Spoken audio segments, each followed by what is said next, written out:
Magandang araw mga idol, sports update tayo sa larangan ng boxing. Rolly Romero magbabalik ulit sa ring at ito'y lalabanan si Manuel Jaimes na may record na 16-1-1, 11 by knockouts. Isa ito sa magiging undercard sa labanan ni Canelo at Berlanga pay-per-view na available sa Prime Video Sabado, Setyembre 14 sa taong kasalukuyan mula sa T-Mobile Arena sa Las Vegas.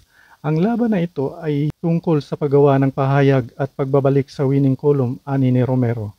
As always, pupunta ako para sa knockout. Si Manuel Jaimes ay isang mahigpit na kalaban at hindi ko siya basta-basta. Mayroon siyang mahusay na mga kasanayan at maraming puso, malaki ang puso. Ngunit naniniwala ako na ang aking kapangyarihan at bilis ang magiging pagkakaiba.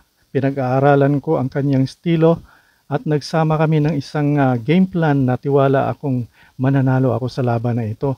I'm going to win this fight because I have to win this fight. Yun lang ang nasa isip ko. Ang isang panalo laban kay Jaimes ay isang hakbang pabalik sa tamang direksyon. Nagbubukas ito ng mga pagkakataon para sa mas malaking laban. Laban sa lahat ng malalaking pangalan. Naghahanap akong mangibabaw at gumawa ng pahayag na handa ako para sa sinumang sa division. Gusto kong idagdag ang taong ito sa aking highlight reel at itakda ang yugto para sa kung ano ang susunod. Ayon ang pahayag ni Rolly Romero sa kanyang interview. Kung matatandaan natin, itong si Rolly Romero ay galing sa pagkatalo via TKO sa mga kamay ni Pitbull Cruz. Aabangan na lang natin itong si Rolly Romero kung makakabalik nga ba siya sa dati niyang forma pagkatapos siyang ma-TKO ni Pitbull Cruz na kung saan tiwalang-tiwala din sa kanyang sarili na matatalo niya si Pitbull Cruz. Sabagay, bata pa naman itong si Rolly Romero. Kung talagang mag-focus lang siya, pwede pa siyang makabalik sa larangan ng boxing sa winning column. Okay, sa Setyembre 14 nitong taon na ito ay maganda ang mga laban na yan dahil si Canelo Alvarez lalaban kay Berlanga at matindi ang kanilang mga patutsadahan dito.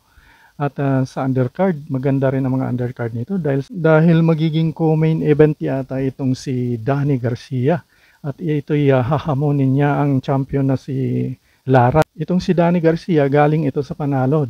Tinalo niya si Jose Benavides na kapatid naman ni David Benavides via majority decision. Close yun. Pero itong si Lara guys, mabigat ang kalaban niya si Lara dahil napakahusay ng kamay nito.